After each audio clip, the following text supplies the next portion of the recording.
What about the scar visibility? Scar is almost not visible. ஏன்னா அது வந்து நிறைய பேருக்கு நீங்க பாத்தீங்கன்னா அவேர்னஸ் ரொம்ப கம்மியா இருக்கு. இந்த மாதிரி இது ஒரு பிரச்சனை, இதுக்கு ட்ரீட்மெண்ட் இருக்கு அப்படிங்கிறது வந்து எஸ்பெஷலி நம்ம டீனேஜ் பாய்ஸ் இந்த ஹை ஸ்கூல் அண்ட் காலேஜ்ல பாத்தீங்கன்னா எஸ்பெஷலி நம்ம விமென் கூட நம்ம ஃப்ரெண்ட்ஸ் கிட்ட எல்லாமும் ஈஸியா டிஸ்கஸ் பண்ணுவோம். மென் வந்து கொஞ்சம் breast creams யூஸ் பண்ணா இன்க்ரீஸ் கப் சைஸ் இந்த மாதிரி ஃபர்ம் ஆக்க முடியும் அப்படிங்கிறது வந்து உண்மையா பொய்யா? பிரெஸ்டோட சைஸை இன்க்ரீஸ் பண்ணணும்னா மென் உங்ககிட்ட மேஜரா கேட்குற ஒரு ட்ரீட்மெண்ட் gynecomastiaக்கு நிறைய வருவாங்க, லைப்போசக்ஷனுக்கும் வருவாங்க. ஸோ விமென்க்கு எப்படி கான்ஃபிடென்ஸ் இதுவாகுமோ மென்னுக்கு இது வந்து ஒரு இப்போ நிறைய we are seeing almost teenagersலேருந்து நிறைய even up to 30-40 years they come for this gynecomastia. நிறைய பேர் ஃபிசிக்கலி நல்லா ஃபிட்டாக இருப்பாங்க, ஆக்டிவாக இருப்பாங்க, ஜிம் போவாங்க. But why do they end some people வந்து என்னதான் ஃபிட்டாக இருந்தாலுமே அவங்களுக்கு அந்த gynecomastia ப்ராப்ளம் வருது. What could be the contributing factor? Most of the time பார்த்தீங்கன்னா இது வந்து இந்த பியூபர்ட்டிலேயே ஸ்டார்ட் ஆகிடும். இந்த ஹார்மோனல் இம்பேலன்ஸ்னால தான் இந்த கிளாண்ட் ஃபார்ம் ஆகுது. அதாவது எஸ்ட்ரோஜன் ஃபர்ஸ்டே வந்துட்டு then testosterone comes up. So the gland formation is there. இந்த கிளாண்ட் வந்து என்ன அப்படின்னு பார்த்தீங்கன்னா எக்ஸசைஸ்னாலேயோ மெடிசன்ஸ்னாலேயோ கரையாது. So even though they go they work out in the gym they can bulk up their muscle but this gland cannot just go away. So எந்த விதமான chest work out என்ன பண்ணாலுமே it is not going. உங்கள் ஃபேட்டை நீங்கள் குறைக்க முடியும், ஆனால் அந்த கிளாண்டை வந்து நம்மளால வந்து கரைக்க முடியாது. ஸோ அகைன் அதுக்கு வந்து சர்ஜரி மட்டும்தான் அதுக்கு வழியா? எஸ், சர்ஜரி வந்து is best option for it. ஏன்னா இப்போ வந்து if it's not bothering you it's okay. But ஆனால் அந்த கிளாண்ட் உங்களுக்கு கான்ஸ்டன்ட்டாக ஒரு sometimes you don't feel like opening your shirt, வெளில போகும்போது டிஷர்ட் போட முடியாது, கான்ஷியஸாக இருக்கீங்க, ஸ்விம்மிங் அந்த மாதிரி ஆக்டிவிட்டீஸ் பண்ணும்போது உங்களுக்கு அன்கம்ஃபர்டபுளாக இருக்குது, பாதரிங் யூனா surgery is a good option. ஏன்னா அது வந்து என்னன்னா இட்ஸ் அ சிம்பிள் சர்ஜரி. ஒன்றுமே இல்லை, உங்களுக்கு அந்த கிளாண்டை மாத்திரம் கட் பண்ணி ஸ்மால் இன்சிஷனில் ரிமூவ் பண்ணிடுவோம். மோஸ்ட் ஆஃபன் இது வந்து ஒரு இதுக்கப்புறமா மோஸ்ட்லி வராது. If you maintain your lifestyle அப்படின்னா it's a good permanent long lasting option. Again இதுவுமே வந்து ரிகவரிலாம் வந்து ரொம்ப மேஜராக இருக்குமா?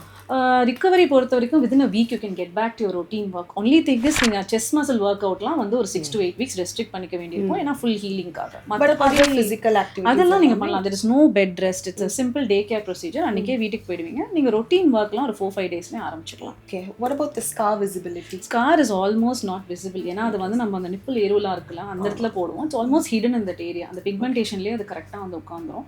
அன்லெஸ் நம்ம கிட்ட போய் பார்த்தா ஒரு ஃபைன் ஸ்கார் இருக்குமே தவிர it will not be visible. Okay, so இது கிளாண்ட் இஷ்யூ அப்படிங்கிறதுனால எந்த விதமான க்ரீம்ஸோ மற்ற ட்ரீட்மெண்ட் மார்க்கெட்டிங் இந்த ஸ்கேம்ஸ் எல்லாம் சில வருது, எதுவுமே ஒர்க் ஆகாது அப்படிங்கிற கிளாரிட்டி வந்து பீப்புள் கண்டிப்பாக.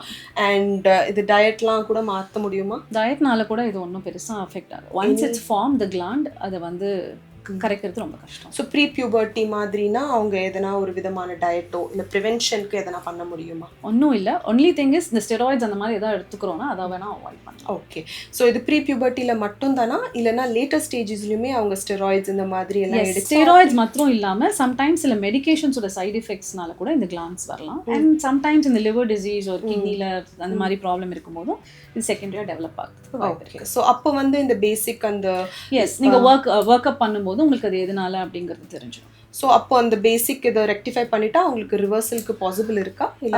அது டிபெண்ட்ஸ். அது இப்போ எந்த ஸ்டேஜில் நம்ம கண்டுபிடிக்கிறோம் எப்படி இருக்குங்கிறத பொறுத்து இருக்கு. ஃபுல்லி ஃபார்ம் கிளாண்ட்னா it's very difficult to treat it. Okay, so இப்போ வந்து உங்ககிட்ட வர பேஷண்ட்ஸ் எல்லாருமே ஒரு விதமான அவேர்னஸோட வராங்களா இல்லை வந்து டிரெக்டாக க்ளூலெஸ்ஸாக எனக்கு இதான் வேணும் இப்படி தான் வேணும் அப்படிங்கிற மாதிரி வராங்களா? ஆக்சுவலி நிறைய பேருக்கு நீங்கள் பார்த்தீங்கன்னா அவேர்னஸ் ரொம்ப கம்மியாக இருக்குது. இந்த மாதிரி இது ஒரு பிரச்சனை, இதுக்கு ட்ரீட்மெண்ட் இருக்குது அப்படிங்கிறது வந்து ரொம்ப ரொம்ப கம்மியாக இருக்குது. பட் இது தெரிஞ்சுக்கிட்டும் இதுக்கு ஒரு ட்ரீட்மெண்ட் சொல்யூஷன் இருக்கு அப்படிங்கறவங்க நம்ம கிட்ட வராங்க and they get the procedure done. Okay, most often they don't know what it is and avangalaave they feel low with their confidence and they keep getting depressed because they don't know how to express and whom to express. And it's a very common thing, very common, especially நம்ம women கூட நம்ம friends கிட்ட எல்லாமும் ஈஸியா discuss பண்ணுவோம். men வந்து கொஞ்சம் இதல வந்து they do not talk, so there's nothing wrong with especially நம்ம teenage boys in the high school and collegeல பாத்தீங்கன்னா they just become very ஒரு shell. they go off into a shell. They don't express to their parents. So sometimes அந்த parents கூட்டிட்டு வருவாங்க. அதுக்கப்புறம் we find out that they have this problem and then we can solve it. So what I want to convey is there is nothing wrong with these procedures. கண்டிப்பா awareness கண்டிப்பா இருக்கணும். அது இது இந்த awareness இல்லாம தான் நிறைய என்ன சொல்றது ஒரு க்ரீம் போட்டா இப்படி ஆயிடும், இது நீங்க சாப்பிட்டீங்கன்னா அப்படி ஆயிடலாம் அப்படிங்கிற நிறைய மார்க்கெட்டிங் விஷயங்கள் உள்ள வருது. ஸோ இந்த ஒரு கிளாரிட்டியோட அவங்களுக்கு என்ன நடக்குதுன்னு தெரிஞ்சுக்கிட்டு அதுக்கான எக்ஸ்பர்ட்டை போய் பார்க்கும் பொழுது தான் அவங்களுக்கு ஒரு உண்மையான சொல்யூஷன் கிடைக்கும் இல்லைங்களா, லாங் டேர்ம் சொல்யூஷனுமே கிடைக்கும். ஸோ இப்போ நீங்கள் சொல்கிறது பார்த்தா இப்போ நிறைய பேரோட, அதாவது மென்னுக்கு வந்து confidence is very very important, because young ஏஜ்லேருந்தே they start the outside world. இந்த காலத்தில் விமன் ஆல்சோ ஆர் ஈக்குவலி இது. ஸோ மென்னுக்கு வந்து அது சின்ன வயசுலேருந்தே it's inculcated in their mind, that they have to be more confident, they have to be more outspoken அப்படிங்கிறது. அண்ட் அவங்களுக்கு இந்த மாதிரி ஒரு கிளாரிட்டி கிடைக்கிறதுங்கிறது ரொம்ப இம்பார்ட்டண்ட்டான விஷயம் அப்படிங்கிற மாதிரி நான் யோசிக்கிறேன். வாட் இஸ் கண்டிப்பாக இட்ஸ் வெரி யூஸ்ஃபுல். அண்ட் இந்த மாதிரி ஒரு ப்ராப்ளம் இருக்குன்னா நீங்கள் ட்ரீட்மெண்ட் பண்ணாட்டியும் meet plastic surgeon, get their opinion. அதுக்கப்புறம் you can take a call on that. இப்போ நீங்கள் இவங்களுடைய பாடி டிரான்ஸ்ஃபர்மேஷன், இவங்களுக்கு என்ன ரிசல்ட் கொடுக்க முடியும் அப்படிங்கிறத ஃபிசிக்கலி பேசிட்டோம். ஸோ இப்போ ஒரு கேஸ் பண்ணி முடிச்சதுக்கப்புறம் அவங்க மென்டலி எப்படி மாறுறாங்க, உங்ககிட்ட வந்து ஒரு கிராட்டிடியூடோட பேசும்பொழுதும் அதுக்கப்புறம் அவங்களோட லைஃப் ஸ்டைலுக்கு அவங்க போகும்பொழுதும் என்ன விதமான சேஞ்சஸ் நீங்கள் பார்த்துருக்கீங்க? சில ப்ரொசீஜர்ஸ் எல்லாம் வந்து it's life changing. For example இந்த gynecomastia எல்லாம் ஒன்றுமே இல்லை, 48 hours கழிச்சு அவங்களுக்கு அந்த ட்ரெஸ்ஸிங் ஓப்பன் பண்ணும்போதே அவங்க ஃபேஸில் அந்த ஹாப்பினஸ், அந்த ஒரு satisfaction அதெல்லாம் ஈஸியா வந்துரும். They'll come for like the next consultation a t-shirt.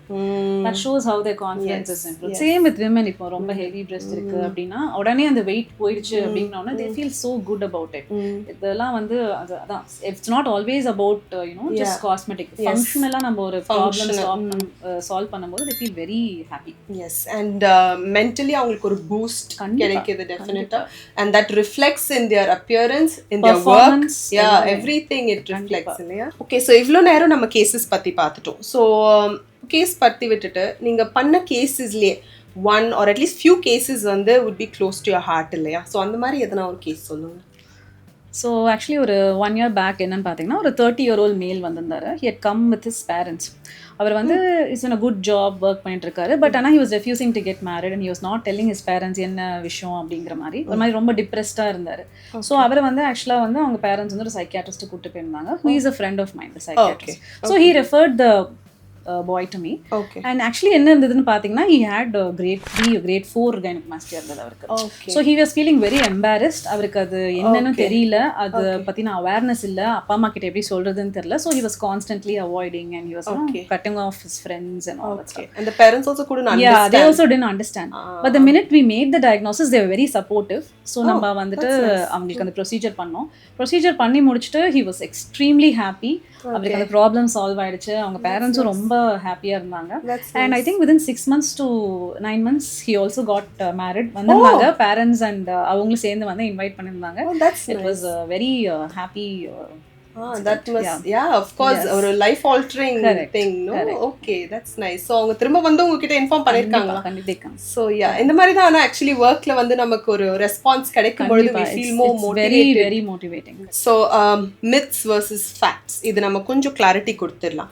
இது வந்து எப்பயுமே வந்து பிரெஸ்ட் க்ரீம்ஸ் யூஸ் பண்ணா இன்க்ரீஸ் கப் சைஸ் இந்த மாதிரி ஃபர்ம் ஆக்க முடியும் அப்படிங்கிறது வந்து உண்மையா பொய்யா? எவ்வளோ தூரம் உண்மை, எவ்வளோ தூரம் பொய்? பிரெஸ்ட்டோட சைஸை இன்க்ரீஸ் பண்ணணும்னா ஒன்லி 2 ஆப்ஷன் தான் இருக்குது. ஒன்று breast implant or breast fat fill. இந்த க்ரீம்ஸ் அதெல்லாம் யூஸ் பண்ணும்போது ஒரு டெம்பரரியான ஒரு மைல்டு இன்க்ரீஸ் இருக்கும். The minute you stop the cream it goes off. And இதோட லாங் டேர்ம் சைட் எஃபெக்ட்ஸ் என்னன்னு தெரியாது. And it's not meant to increase your breast. It's not FDA approved. So I would suggest to not try all that. Okay, skin quality கொஞ்சம் lifting effect அந்த மாதிரி எல்லாம் creams all temporary. Once you stop it it is go back to normal. Because it is the process கிராவிட்டினாலன்றது மெஜாரிட்டியான விஷயங்கள். Okay. So, இப்போ night timeல wearing a bra, is it right or wrong? There's nothing called right or wrong. நம்ம எப்படி சொல்லுவோம்னா you have to wear a well fitted or support bra whenever you're doing exercise. இப்போ நம்ம வந்து ஒரு strenuous activity பண்றோம் அந்த மாதிரி டைம்ல, especially nursing, இப்போ ப்ரெக்னென்சி போது நர்சிங் போது போடுறது better. Otherwise it's not like கண்டிப்பாக போடணும் அப்படிங்கிற அவசியம் இல்லை. ஸோ லைப்போசக்ஷன் பண்ணால் உங்களுக்கு வெயிட் லாஸ் ஆகும்? லைப்போசக்ஷன் அப்படிங்கிறது என்னன்னு பார்த்தீங்கன்னா ஒன்லி ஸ்டபர்ன் ஃபேட்டை தான் நம்ம ரிமூவ் பண்ணுவோம். ஸோ நல்ல ஷேப் கிடைக்கும், கான்டூர் கிடைக்கும், பெருசாக வெயிட் லாஸ்லாம் அதில் ஒன்றும் கிடைக்காது உங்களுக்கு. The results are permanent with liposuction. Results are long lasting if you maintain that shape that weight and follow a healthy diet. இப்போ இதுவுமே இருக்கு, நான் சர்ஜரி பண்ணிட்டா எனக்கு எல்லாமே பெர்மனன்ட் அப்படிங்கிற மைண்ட் செட்டுமே வந்து கண்டிப்பா மாத்தி ஆகணும். ஏன்னா லைப்போசக்ஷன் பண்ணியுமே நிறைய பேருக்கு ரிவர்ஸ் ஆயிருக்கு, பிகாஸ் அவங்க டயட் எக்ஸசைஸ்லாம் ஃபாலோ பண்ணாம இருந்தது. ஸோ அவங்க அதுக்குமே வந்து கேள்வி கேட்பாங்க இல்லையா, அவங்க கிட்ட கண்டிப்பா கேட்டிருப்பாங்க, நான் லைப்போசக்ஷன் பண்ணேன் என்ன ஆகுது, அதுக்கு ஒரு சின்ன explanation கொடுத்துருங்களேன், why that is very important. See, இப்போ நம்ம லைப்போசக்ஷன் பண்ணும்போது என்ன பண்றோம்னா இந்த stubborn fat-ஐ ரிமூவ் பண்றோம். So we're giving a good shape. So இப்போ நீங்க weight gain பண்ண போறீங்க அப்படின்னா, அதாவது இப்போ ஒரு more than 10% of your body weight in a short span of time, கண்டிப்பா உங்களுக்கு வந்து you're going to gain it in other areas. எல்லா ஃபேட்டுமே எடுக்க போறது இல்ல, only the excess fat we are removing. So on the residual fat can increase if you're gaining too much of weight. So அதனால maintenance is very important. நீங்க அதே weight maintain பண்ணிட்டு இருக்கீங்க அப்படிங்கிற பட்சத்துல ஒன்னும் பெருசா உங்களுக்கு டிஃபரன்ஸ் இருக்காது. It will be a good long lasting results. So இப்போ நம்ம இந்த ரியல் செல்ஃப் இந்த டாக்டர்ஸ் ஆப்ல எல்லாம் பார்த்தா மாமி மேக்ஓவர் தான் வந்து one of the trending treatments. So அது வந்து கொஞ்சம் கிளாரிட்டி கொடுங்களேன், what is mommy makeover? See, mommy makeoverனா என்ன அப்படின்னு பாத்தீங்கன்னா, நம்ம post pregnancy, post you've completed your family, to regain your pre pregnancy, நம்ம வந்து ஒரு more than 1 or 2 ப்ரொசீஜர்ஸை கம்பைன் பண்ணுறது. ஃபார் எக்ஸாம்பிள் இப்போ ப்ரெக்னன்சினாலே நமக்கு மோஸ்ட் காமன் விமென்க்கு அஃபெக்ட் ஆகுது என்ன பார்த்தீங்கன்னா, அவங்க பிரெஸ்ட், அவங்க டம்மி அண்ட் சம்டைம்ஸ் அவங்களோட வஜைனா அந்த மாதிரி ஏரியாஸ். ஸோ ஒரு ப்ரொசீஜர் மாத்திரம் இல்லாமல் we combine another procedure which is tailor made for that patient. அதாவது அவங்களுக்கு என்ன வேணுமோ, அவங்களுக்கு இம்ப்ளான்ட் வித் லைப்போசக்ஷன் வேணுமா இல்லை ரிடக்ஷன் வித் டம்மி டக் வேணுமா அப்படிங்கிறது ஈச் ஒன்க்கு கஸ்டமைஸ் பண்ணி பண்ணுறது தான் இந்த மாமி மேக்கோவர். இந்த எல்லா ப்ரொசீஜர்ஸையும் நம்ம ஒரே சிட்டிங்கில் பண்ணிட்டோம். So that the recovery is easier. ஒன்று ஒன்றா பண்ணாமல் இருக்கிறதுக்கு இதை கம்பைன் பண்ணி பண்ணுறது தான் நம்ம மாமி மேக்கோவர் அப்படின்னு சொல்லுவோம். But this is an extensive surgery. It will be, yes. Okay. Yeah. So recovery time கொஞ்சம் recovery time இருக்கும். இப்போ நம்ம டம்மி டக் பண்ணுறோம், breast reduction பண்ணோம்னா கொஞ்சம் recovery time ஜாஸ்தியாக இருக்கும். இப்போ மேஜர் எலிஃபென்ட் இந்த ரூம் பற்றி பேசும். எல்லாருக்கும் இருக்கிற பிரச்சனை இந்த இயர் லோப் பிரச்சனை எனக்குமே கொஞ்சம் ஆரம்பிச்சிருக்கு.